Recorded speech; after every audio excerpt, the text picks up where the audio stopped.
Assalamualaikum warahmatullahi wabarakatuh.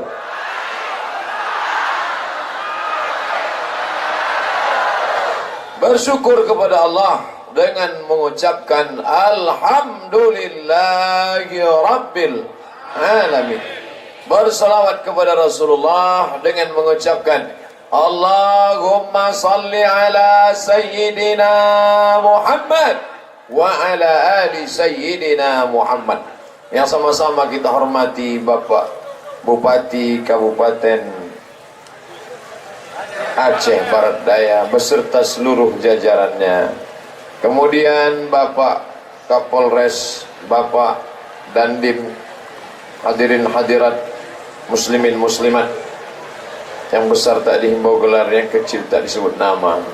Insyaallah kita semua dimuliakan Allah Subhanahu wa taala. Amin ya rabbal alamin. Karena semua memandang ke atas, saya pun ikut juga.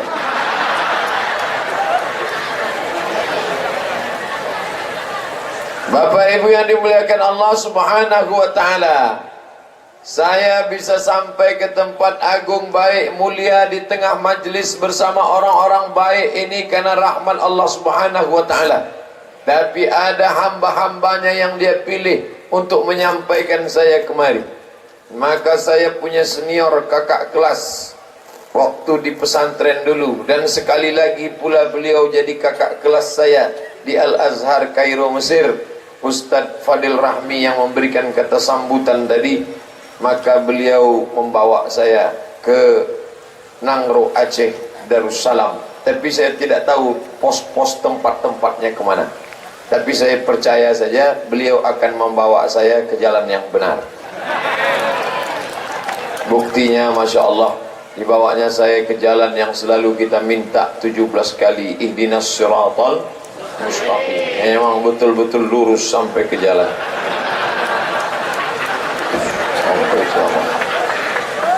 Seumur-umur saya ceramah baru ini pakai karpet merah sepanjang ini. Biasa, rasa-rasa sekjen PBB malam ini. Momennya tablik akbar bersama Ustadz Abdul Somad dalam rangka peringatan Isra Mi'raj Nabi Muhammad SAW. Dengan semangat Isra Mi'raj kita wujudkan persatuan umat. Isra Mi'raj tadi dibacakan ayatnya, minal masjidil haram ilal Masjidil Aqsa. Ini pentingnya kita persatuan umat dalam masjid. Ustadz Somad, ini masjid jami.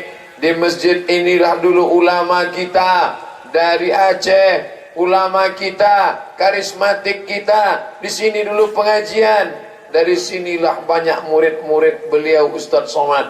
Itulah masjid raya, masjid jami Blang Pidi yang menjadi kenangan luar biasa. Masjid itu sampai hari ini masih tetap tegak berdiri. Siapa yang mewakafkan tanahnya, siapa yang mewakafkan tiang pondasinya, siapa yang mewakafkan kubahnya, saya tak tahu. Tapi catatan malaikat tak pernah lupa, inna alaikum lahafizin kiraman katibin ya'lamuna ma taf'alun. Malaikat tahu apa yang kamu lakukan. Sekecil apa sumbanganmu untuk masjid, faman ya'mal mithqala dzarratin khairan yara. Sebesar biji sawi semua akan dinilai Allah Subhanahu wa taala. Malam ini momen Isra Mi'raj menjadi kenangan lagi bagi kita, bapak-bapak, ibu-ibu yang sudah mewakafkan tanahnya untuk masjid. Alhamdulillah. Yang belum mewakafkan, na'udzubillah. Saya Pak Ustadz, niat saya insya Allah mau mewakafkan tanah. Kapan? Kalau laku nanti kebun saya ini, saya wakafkan tanah. Ya Allah, kalau laku nanti kebun ini kuwakafkan ya Allah. Tapi kalau tak laku sampai mati aku nggak berwakaf. Oh, ini mengancam Allah, tak boleh. Mudah-mudahan rezeki kita melimpah ruah insya Allah. Dari bunyi aminnya tak yakin. Melimpah ruah, maka umat Islam ini akan maju kalau ekonominya baik. Alhamdulillah Kabupaten Aceh Barat Daya ekonominya baik-baik semua. Kalau tidak baik tak akan mungkin bisa memasang kemah sebanyak ini. Rasa di Padang Arafah rasanya. Limpah ruah. Cuaca pula baik. Tadi hujan.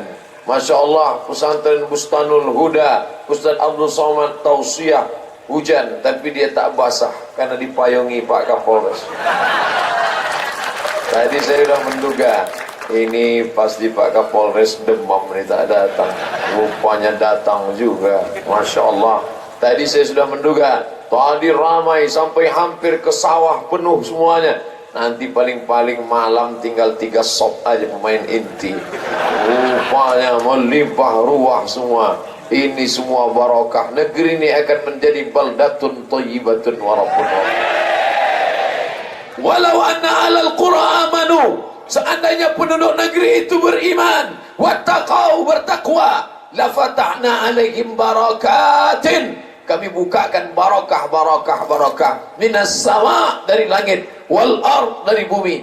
Buka barakah dari langit, turun barakah dari bumi.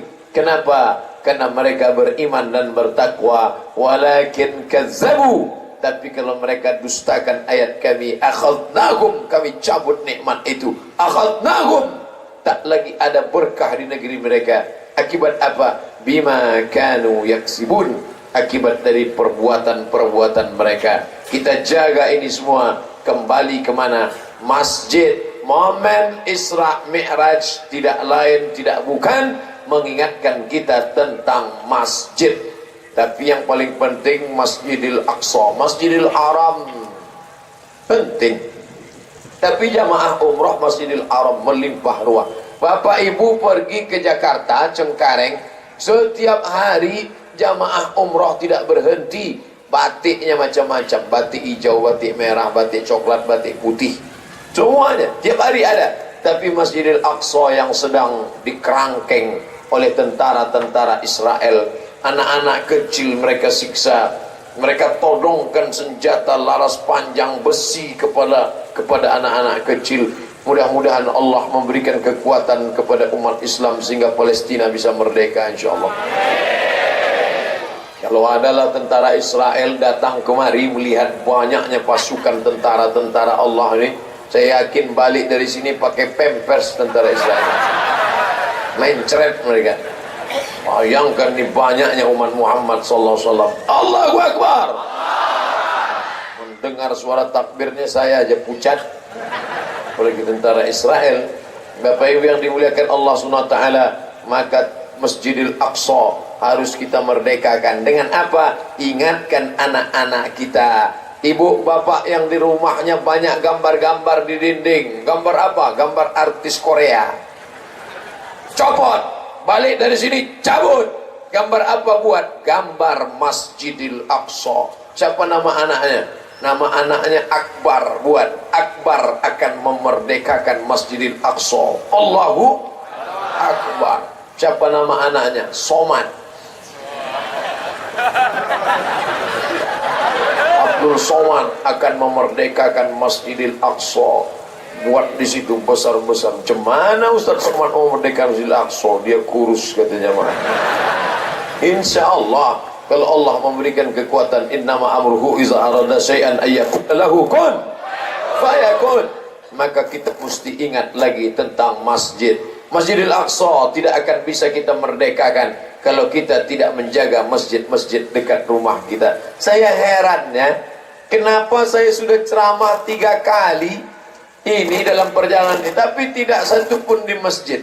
Tadi yang di masjid karena di daya pesantren, sekolah. Tapi 2 kali di Aceh Barat Daya tidak di masjid. Tadi di Bustanul Huda tidak di masjid. Sekarang tidak di masjid. Saya heran kenapa tidak dibuat di masjid. Karena masjid tidak mampu menampung jamaah yang ada di sekitar masyarakat Aceh Barat Daya. Mereka ini tidak bisa lagi di dalam masjid. Adapun di tempat-tempat lain saya ceramah biasa di masjid. Ini tidak di masjid, di lapangan. Ini kalau sebanyak ini lapangan sepak bola penuh, kira-kira berapa ribu nih orang? 10.000. Oke lah, nanti kita hitung sama-sama. Bapak Ibu yang dimuliakan Allah Subhanahu wa taala. Alhamdulillah. Tapi kalau mau melihat berhasil tidaknya pengajian, besok subuh lihat. Kalau besok subuh jamaah subuhnya ramai, itu tandanya. Tolong besok sholat subuh kirim foto. Masjid masing-masing kirim ke nomor WhatsApp saya. Sudah tahu nomornya? Insya Allah nanti saya kasih tahu. Kirim ke masing-masing, upload besok sholat subuh sesuai janji Ustadz Somad. Inilah semangat Isra Mi'raj, ini jamaah subuh kami. Alhamdulillah Pak Ustadz, tinggal pemain inti saja. Satu muazzin, dia iqamat, dia imam. Hayya 'alas shalah.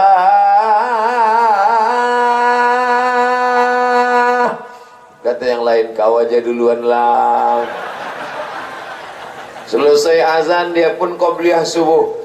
Ditengoknya tak ada yang datang, dia qomat sendiri. Qad qamatis sholatu, qad qamatis sholah. Allahu akbar, Allahu akbar.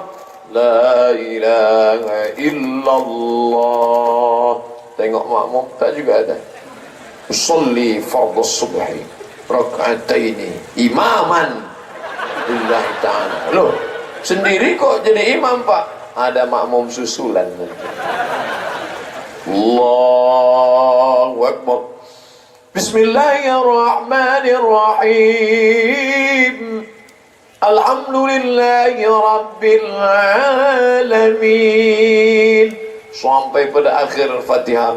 Ghairil maghdubi alaihim waladdallin. Tak ada suara makmum. Mungkin nanti rakaat kedua bangkit dari rukuk, Sami'allahu liman hamidah, Allahumma hadina fi man hadait. Tak juga ada. Sampai akhirnya salam, Assalamualaikum warahmatullah. Memang tak ada. Tapi itu tidak terjadi di Aceh Barat Daya, betul? Di sini masjidnya ramai, penuh. Ustaz kok tahu? Saya nebak aja. Kalau di tanah lapang aja sebanyak ini, apalagi di masjid. Tempat yang paling mulia masjid.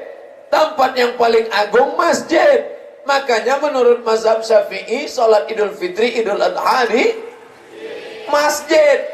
Kenapa? Masjid tempat agung, masjid tempat mulia, masjid tempat suci, masjid diharamkan masuk ke dalamnya orang berhadas, bernajis, berhadas besar.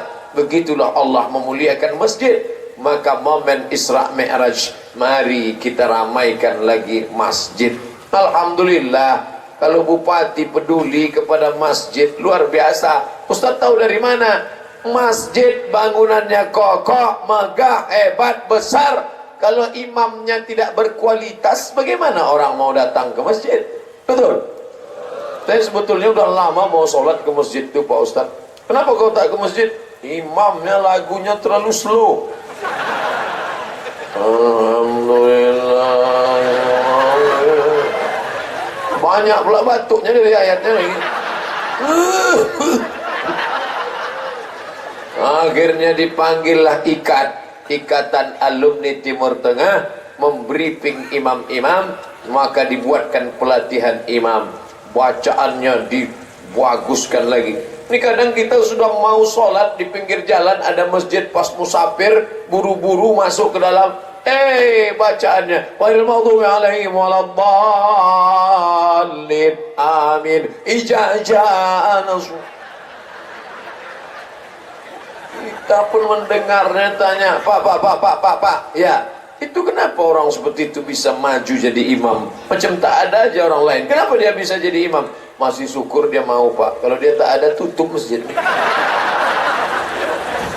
Tapi alhamdulillah di Aceh Barat Daya, maka Abdia Aceh Barat Daya luar biasa.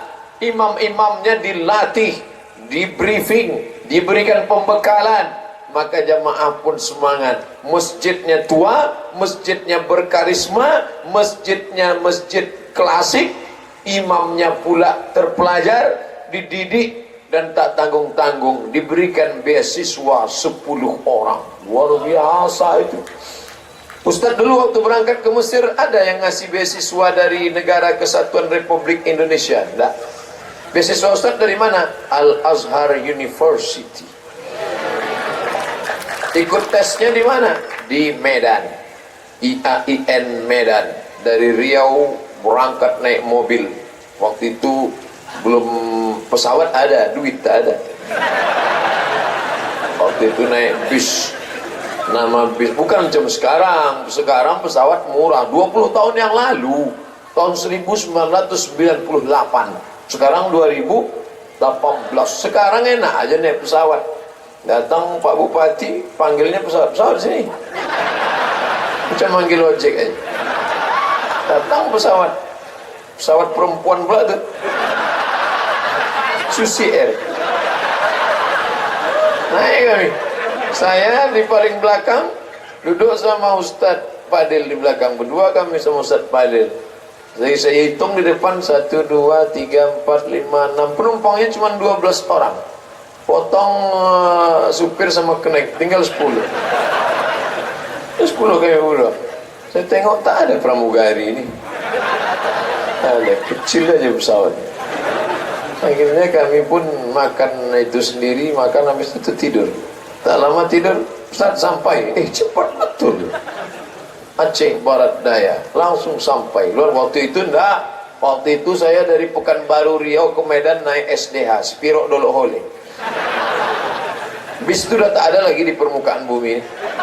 Bicara tentang SDH sama dengan Jurassic Park. Dinosaurus. Tak ada wujudnya. Sampai di Medan ikut tes lah saya. Ikut tes ke Mesir, berangkat, lulus beasiswa. Makanya saya mendengar cerita bahwa Kabupaten Aceh Barat Daya memberi 10 beasiswa, terus terang sakit hati saya. Kenapa sakit? Begitu dapat surat keterangan lulus, saya buatlah surat permohonan. Saya yang bertanda tangan di bawah ini, Abdul Somad, mohon kiranya Badan Amil Zakat memberikan saya untuk ongkos berangkat ke Mesir. Dapat balasan, silakan datang ke kantor kami. Datanglah saya, kasihnya duit 200.000. Waktu itu $1 17.000. Tiket $500. Berapa tuh Pak Ustaz? Usah hitung, sakit kepala kita ngitungnya. Tapi Allah punya kuasa. Sampai saya 4 tahun di Mesir, beasiswa dari Al-Azhar, tak pernah diberangkatkan oleh bupati wali kota. Pergi tak diantar, balik tak dijemput. Macam hantu lah.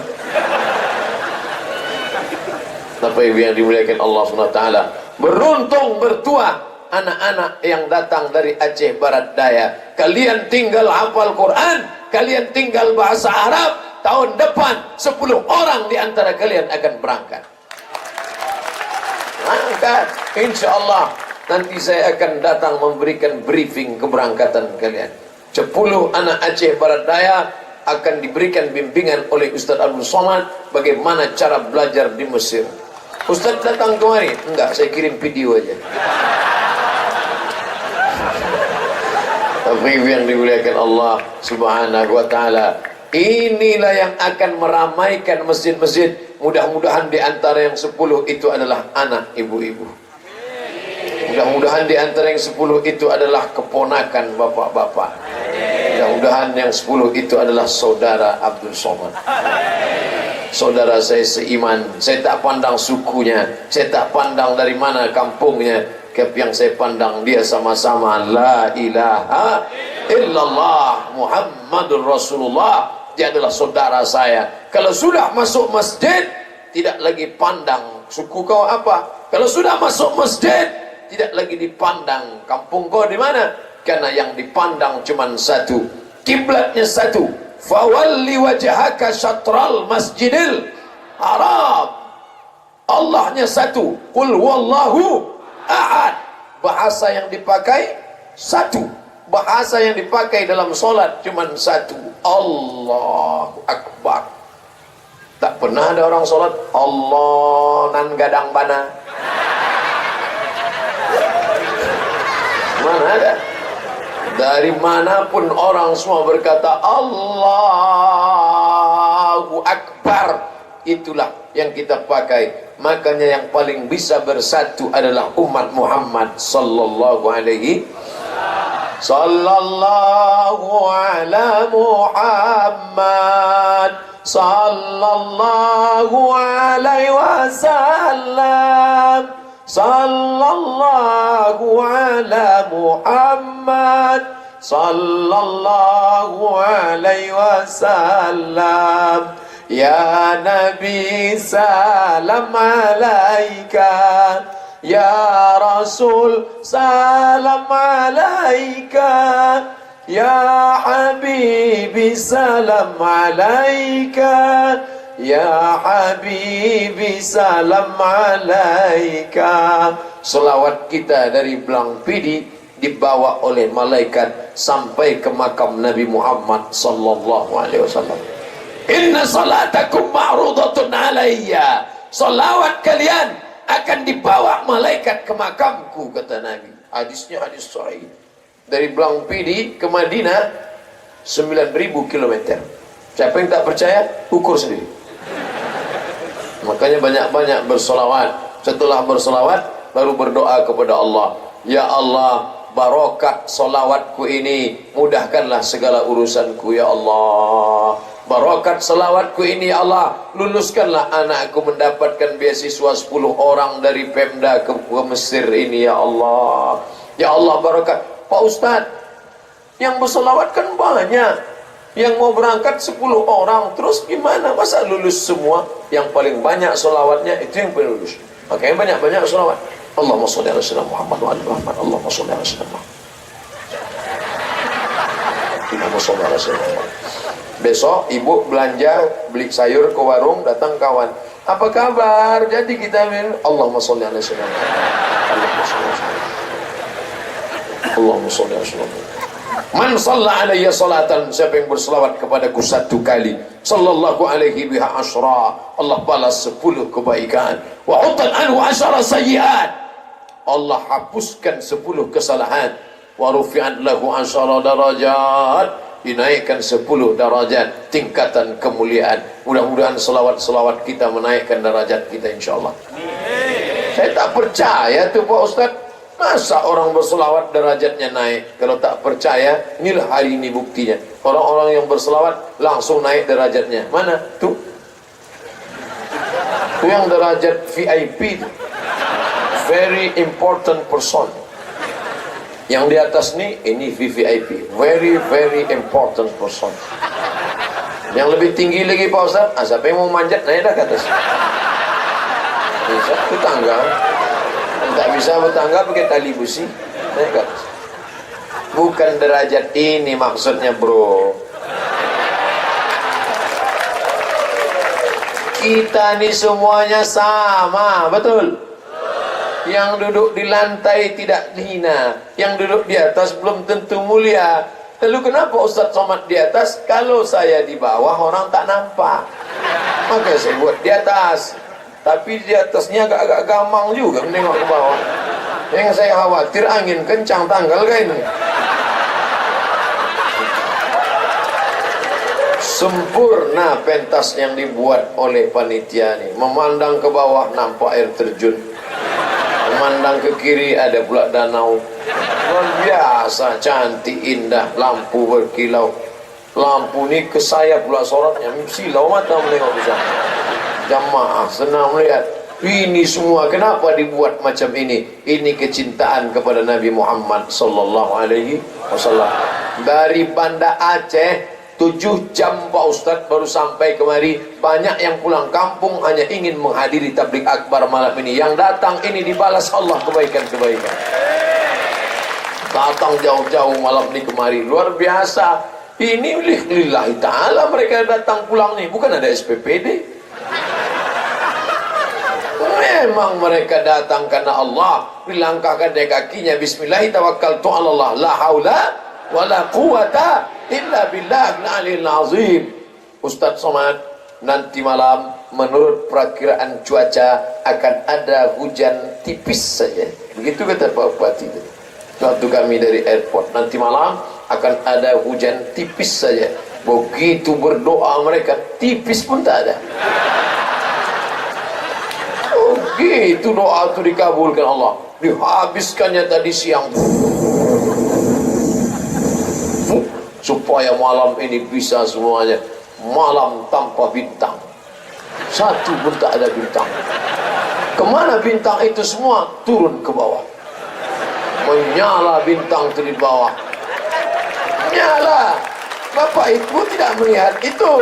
Kalau Bapak Ibu naik ke atas pentas nih, nampak bintang-bintang menyala itu. Ada bintang Samsung, ada bintang Nokia, ada bintang Oppo, ada bintang Vivo, macam-macam bintang. Tapi tak lama nih, paling setengah jam nih lah. Habis ini lobet mati. HP mati tak masalah, asal jangan iman mati, betul?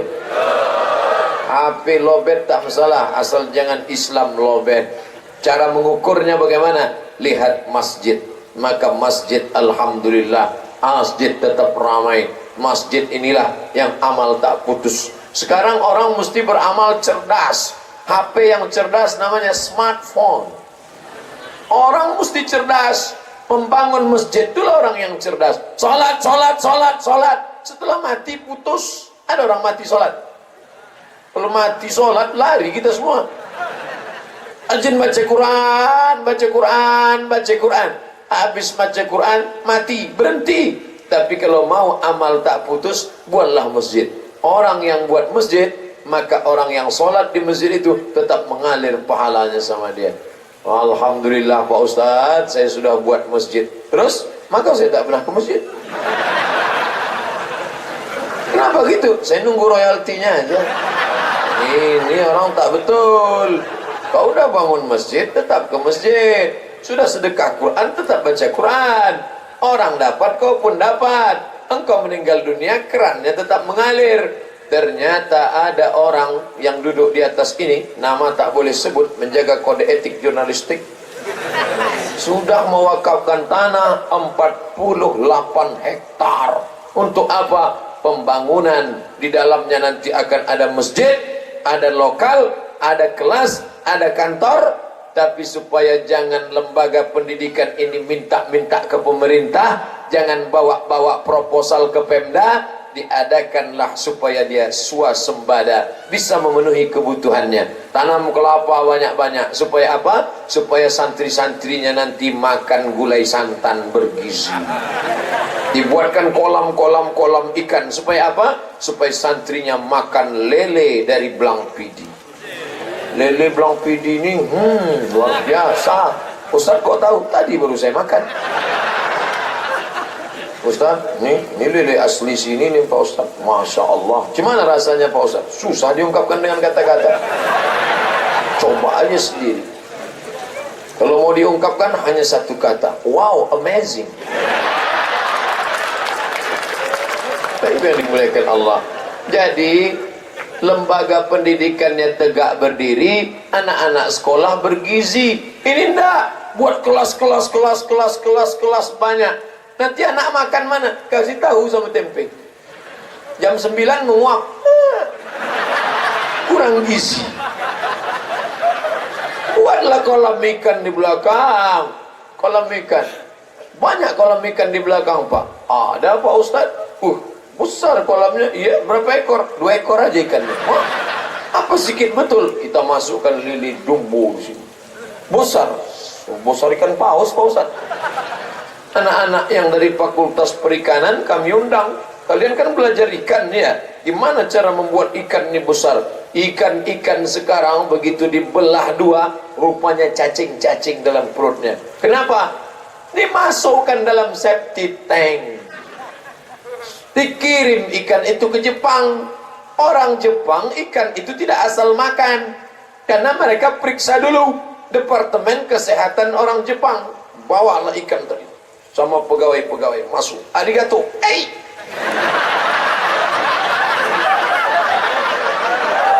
masalah ikan. Ditengoknya ada cacing di dalam badan ikan itu, dipanaskan 100 derajat Celcius tidak mati, dimasukkan ke dalam freezer kulkas 0 derajat tidak mati. Biasanya cacing kalau kepanasan, kalau kedinginan mati. Dingin tak mati, panas tak mati. Ini cacing apa? Mereka heran. Maka diutuslah beberapa tim dari Jepang ke Indonesia untuk meneliti ikan-ikan. Kenapa bisa ada cacing dan tak mati? Akhirnya mereka terkejut. Rupanya di bawah kolam ikan, di atas kandang ayam. Tai ayam langsung ditampung ikan. Patutlah bercacing, kotoran, kata dia. Stop impor ikan. Akhirnya siapa yang rugi? Kita juga yang rugi. Akhirnya ikan yang berpenyakit tadi kita sendiri memakannya. Itulah maka isi kepalanya itu tai aja.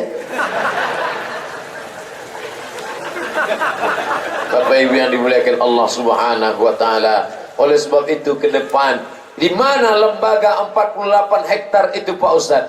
Di Aceh Barat Daya akan berdiri pesantren 48 hektar. Maka tidak ragu sedikit pun bahwa ke depan masjid akan kosong. Tidak. Kenapa? Imamnya sudah disiapkan. Di mana belajarnya? Al-Azhar Mesir. Basicnya dari Daya. Di Daya mereka sudah belajar nahwu, sharaf, balaghah, mantik, ma'ani, bayan, fikih, usul fikih, qawaidul fikih, fikih muqarran. Mereka sudah belajar di Daya. Tapi untuk memantapkannya, menajamkannya, berangkat mereka ke Al-Azhar. S1 LC. Kata Pak Bupati, LC jangan pulang. Kenapa? Ini lagi cemas saja bawaannya. Yang S2 MA, LCMA makin cemas. LCMA lagi cemas mencari anak gadis. Jangan pulang. Lalu kapan pulang? Setelah doktor, barulah dia pulang. Doktor barulah pulang. Memimpin pesantren. Tidak risau lagi dia. Sekarang banyak orang risau, S3 doktor risau, kemana-mana buat proposal. Apa isinya? Ya dana, ya dana, ya dana, ya dana. Dia tidak risau dengan dana. Kenapa tidak risau dana? Karena sudah disiapkan ada kebun kelapa, sayur mayurnya, di situ ada ubi, di situ ada jengkol, di situ ada petai. Itu makruh Pak Ustaz. Oh iya, kita cari yang halal-halal aja. Lengkap semuanya. Apa yang dirisaukannya? Apa yang disusahkannya? Maka hasil ke depan, itulah perlunya pemimpin yang punya visi dan misi ke depan. Dan itu lahir dari Kabupaten Aceh Barat Daya. Memang penduduknya tak terlalu banyak. Berapa penduduknya Pak? 150.000 orang. Kam min fi'atin qalilatin. Berapa banyak kelompok yang kecil, sedikit, ghalabat fi'atan katsiratan, tapi mampu mengalahkan yang banyak. Jangan sombong. Biiznillah, dengan izin Allah Subhanahu wa ta'ala. Tadi di luar sana saya lihat banyak orang kiri kanan. Ini orang ngapain di tepi jalan? Lapangan kan masih kosong. Rupanya lapangan ini penuh. Sampai tak tahu kita ujungnya di mana. Bapak kalau tegak di sini memandang tak tahu ujungnya kemana. Tak nampak. Kenapa? Gelap, mana nampak? Ke kiri penuh, ke kanan penuh, ke belakang penuh. Maka ini semua akan menampakkan masjid-masjid akan penuh. Imamnya mantap, tanah wakafnya oke, orang-orang berinfak bersedekah. Kita tidak akan lagi melihat ada kotak-kotak yang berkeliaran di masjid. Kenapa? Karena orang tidak lagi bersedekah dengan cara manual, tapi sudah digital. Mana kotak? Kenapa nggak ada? Kami nggak main lagi pakai kotak Pak Ustaz. Terus pakai apa? Nomor rekening langsung. Langsung pakai kartu gesek. Berapa tadi sekali gesek? 5.000 Pak Ustaz. La ilaha illallah. 100. Kalau pakai kotak kan terganggu khotib khutbah. Kaum muslimin yang dimuliakan Allah, marilah kita bertakwa kepada Allah. Kotak di bawah. Kotak pertama MDA. Kotak kedua pembangunan WC. Kotak ketiga penyelenggaraan jenazah. Kotak keempat macam pawai taruh. Dan orang yang di bawah itu pula merespon kotak itu macam-macam.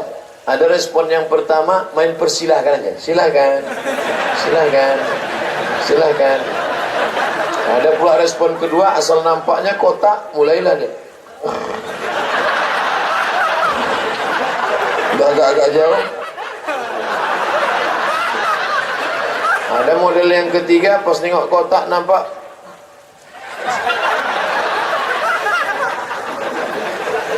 macam-macam. Tapi kau lupa bahwa itulah yang kau berikan untuk membeli tanah, membeli karpet, membeli tiang, membeli kubah, membeli kipas, membeli mikrofon. Itulah yang akan menolong di hadapan Allah.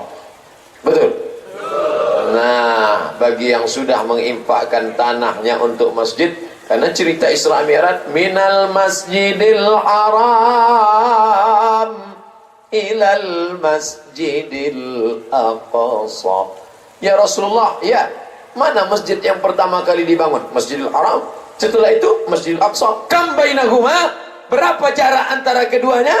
Arba'una sanah, 40 tahun jarak pembangunan keduanya. Makanya di mana-mana raja-raja, sultan-sultan pasti membangun masjid. Ketika tsunami datang, semua mata terpesona, semua mata terheran-heran. Kenapa? Ada satu bangunan yang tegak berdiri menjadi saksi kebesaran keagungan Allah. Masjid Baitur Rahman, kebanggaan. Saya ketika itu sedang berada di Maroko pas tahun 2004 saya kuliah di Maroko. Pas belum sampai sepekan sampai di sana, terjadilah tsunami itu. Datanglah mahasiswa-mahasiswa, dosen-dosen, karyawan-karyawan mendekati saya. Abdul Somad, kaifa halu usrati, kaifa babau, kaifa mama, kaifa ikhwa, kaifa. Apa kabar Abdul Somad? Gimana keluargamu di sana? Kau dari Sumatera kan? Iya, saya bilang. Jauh dari tempat itu. Ya, kalau naik bis 3 hari 3 malam lah, saya bilang. Tak jadi dia simpati.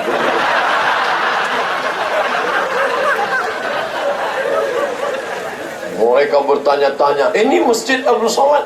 Ini masjid luar biasa, saya katakan. Sampai hari ini tegak berdiri. Kenapa? Karena Allah memberikan ridhanya. Madamatis samawati wal ard, selama langit masih terkembang, selama bumi masih terbentang, maka mengalir tetap pahalanya. Maka siapa yang mau amal mengalir, kalau bisa bersedekah bangun masjid, beramal dari Masjidil Haram, Masjidil Aqsa. Saya nggak bisa Pak Ustaz. Anakmu kau didik agama, dia akan jadi imam, dia akan jadi guru mengaji, dia akan menjadi pemimpin. Tidak juga bisa Pak Ustaz kau ikut sholat berjamaah. Nah, ini yang paling level paling bawah. Ikut sholat berjamaah, ikut sholat pun tak mau, mati aja lah. Sombong, angkuh, tak mau ke masjid sekalipun, malah ngejek-ngejek imam. Datanglah Pak Bilal nanya, ente kenapa nggak pernah ke masjid? Bukannya mengaku salah. Kalau salah tuh ngaku. Saya sebetulnya mau Pak Imam, tapi inilah doakan saya belum dapat hidayah. Begitu mestinya. Ini enggak. Kau kenapa tak ke masjid? Pak Imam lagunya terlalu slow. As-salatu khairum minan naum. Itulah yang buat kami tak ke masjid. Coba kalau lagunya keras, pasti kami ke masjid. As-salatu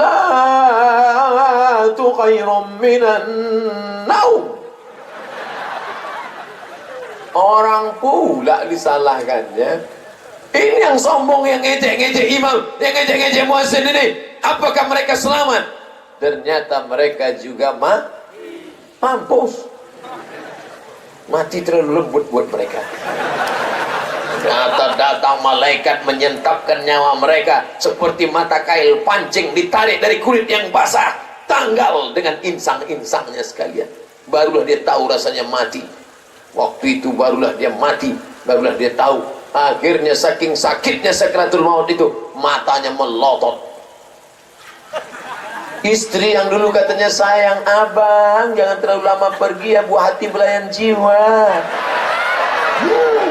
Begitu mati, datang istri ke masjid. Assalamualaikum Pak Imam. Waalaikumsalam. Bisa datang ke rumah? Ada apa Bu? Suami saya dari jam 1 tadi malam matanya terbuka aja. Memejamkan mata pun dia takut. Mana yang katanya cinta, yang katanya sayang, yang katanya buah hati, belayan jiwa, setengah napasku pergi. Mana? Ketika roh keluar dari jasad, matamu melotot tegak.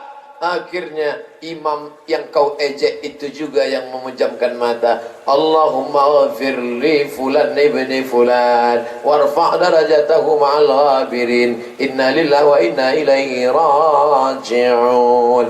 Setelah itu jenazahmu mesti dimandikan. Siapa yang mandikan? Anakmu tak pandai memandikan, binimu apalagi. Akhirnya yang memandikan siapa? Orang masjid yang dulu kau ejek-ejek. Mereka juga lah yang memandikan. Iya, kalau kau dulu ramah sama mereka, kalau kau baik sama mereka, insya Allah mereka mandikan pelan-pelan. Jangan keras-keras airnya, jasadnya baru saja sakit. Pelan-pelan. Tapi kalau kau sombong, angkuh, maka apa kata mereka? Inilah hari pembalasan. Mereka bawa engkau ke kamar mandi. Apa kata mereka? Yang lain pergi keluar. Mereka kunci. Inilah masanya. Mereka semprotkanlah dorsmer.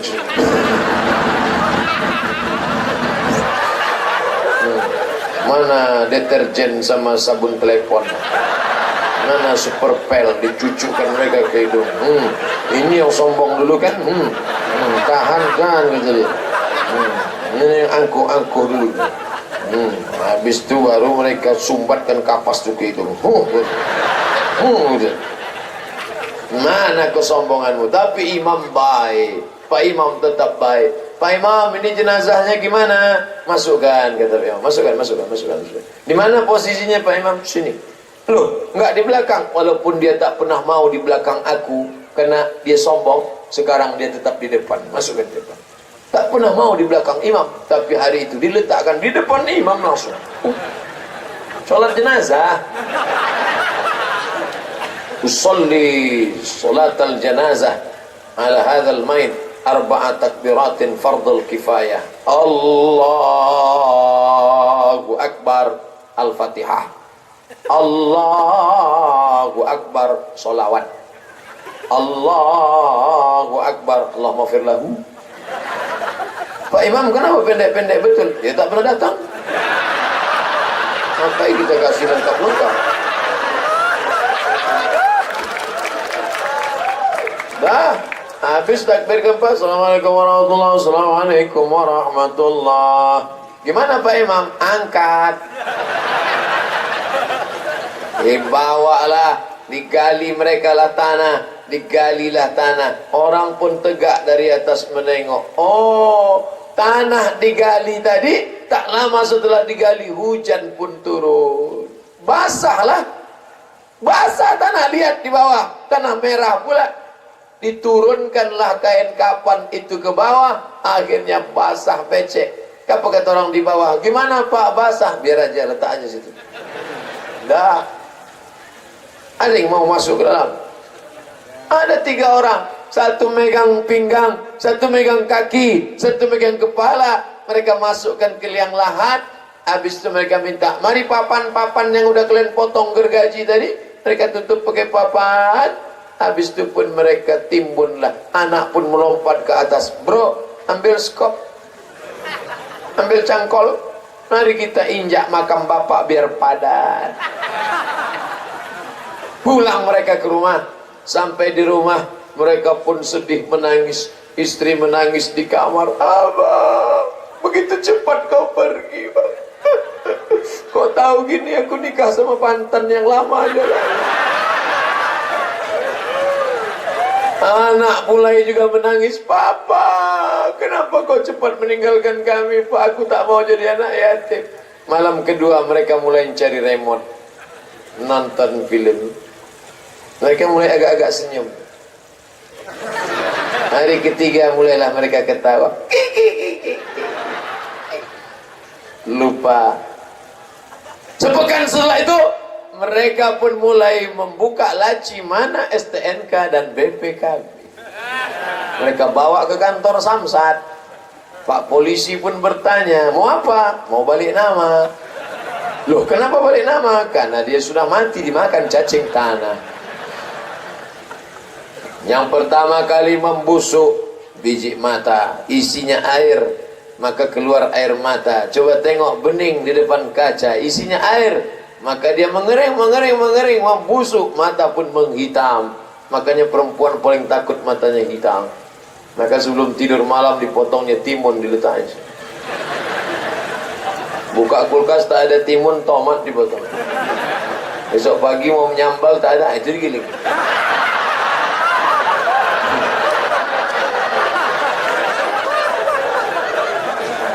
Perut mulai membuncit, masuk angin. Usus mulai membesar. Setelah itu pus, meletus, pecah. Busuk, nanah, kotoran, najis. Dan ada satu binatang yang paling mengerikan, yang dulu kau tangkap dia dari dalam tanah, kau cucuk dia pakai pancing untuk memancing ikan. Hari ini cucu-cucunya melakukan pembalasan. Kau yang dulu mencucuk datuk nenek moyang kami kan, ini masanya. Dia tidak berkulit, dia tidak berkaki, dia tidak bermata, dia tidak bertelinga, tapi hidungnya tajam luar biasa. Dia bisa mencium dari jarak 1 kilometer. Abdul Somad dikuburkan di sini, jarak 1 kilometer keliling, cacing-cacing sudah mencium baunya. Apa kata dia ngajak kawan yang lain? Bro, ayo kita serbu, brownies sudah siap. Mereka pun datang menyerang. Betapa kecewanya mereka melihat. Tidak menyegarkan. Ternyata Ustadz Somad hanya sup tunjang saja gitu. Tapi bagi yang Masya Allah, Bapak Ibu yang dimuliakan Allah, apa yang kau bawa? Kalau pernah kaki kau bawa melangkah ke masjid, kalau pernah tangan menyapu kepala anak yatim, kalau pernah mata membuka Al-Quran, kalau pernah telinga mendengar nasihat pengajian, kalau pernah tangan bersedekah, kalau pernah telinga mendengar, kalau pernah pikiran memikirkan agama Allah, kalau pernah hati berzikir berbisik, itulah yang menolong. Illalladzina amanu wa amilus solihat. Yang bisa menolong hanya amal soleh. Apa pula somat? Amal soleh. Kaki, kemana kau langkahkan? Kaki melangkah mendengar pengajian. Kemana kau langkahkan? Kaki bergotong royong. Kemana kau langkahkan? Kaki menolong orang susah. Tangan menyapu kepala anak yatim, mengusap kepala anak yatim.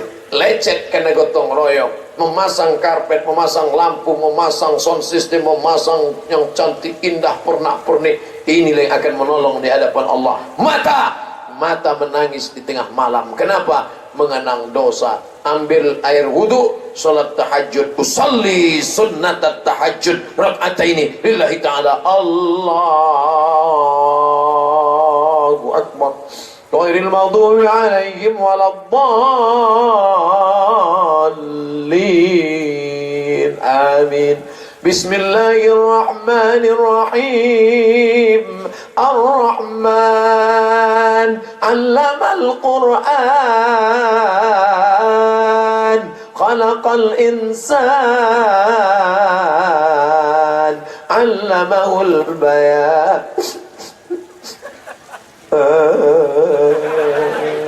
Menangis imamnya. Selesai sholat ditanya, kenapa Pak Imam menangis? Lupa aku ayat itu. Ainani, ada dua mata, la yamassuhuman nar, dua mata yang tak tersentuh api neraka. Mata yang mana? Ainun bakat min khasyatillah, mata yang menangis karena takut kepada Allah. Mata mana lagi? Ainun ta'rusu fi sabilillah, mata yang bergadang tak tidur malam karena menjaga jihad fi sabilillah. Mata yang berjaga di Rohingya.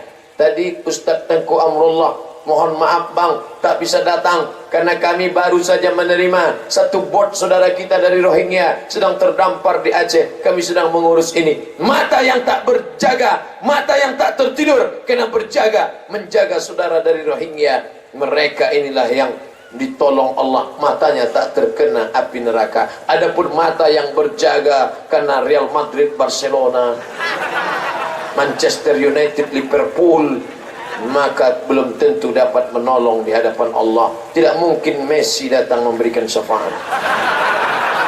Pikir-pikirlah, pikir dulu pendapatan sesal kemudian tiada berguna. Alhamdulillah, asal membaca surat Yasin nangis. Al-yawma nakhtimu ala afwahihim wa tukallimuna aydihim wa tashhadu arjuluhum bima kanu yaksibun. Kenapa ibu menangis, Bu? Sedih saya baca ayat ini, Pak Ustaz. Al-yawma nakhtimu ala afwahihim. Hari itu mulut mereka kami kunci. Wa tukallimuna aydihim. Tangan mereka kami buat bicara. Wa tashhadu arjuluhum. Kaki mereka kami buat bersaksi. Kenapa mulut dikunci? Karena mulut itulah yang paling pandai bersilat lidah. Apakah ini suara Anda? Bukan suara saya. Dengar baik-baik. Iya, mirip. Tapi bukan suara saya. Apakah ini gambar video Anda? Rekaman CCTV? Mirip seperti saya. Lihat baik-baik. Memang saya, tapi saya korban konspirasi politik. Maka saat itu mulut dikunci. Al-yawma nakhtimu ala afwahihim wa tukallimuna aydihim. Tangan akan bicara. Siapa yang jadi saksi? Wa tashhadu arjuluhum. Kaki akan menjadi saksi. Bima kanu yaksibun. Surat apa itu? Yasin. Itulah mengapa tiap malam baca Yasin. Supaya apa? Man qara'a Yasin fi lailatin. Siapa yang baca Yasin pada suatu malam, dibacanya Yasin.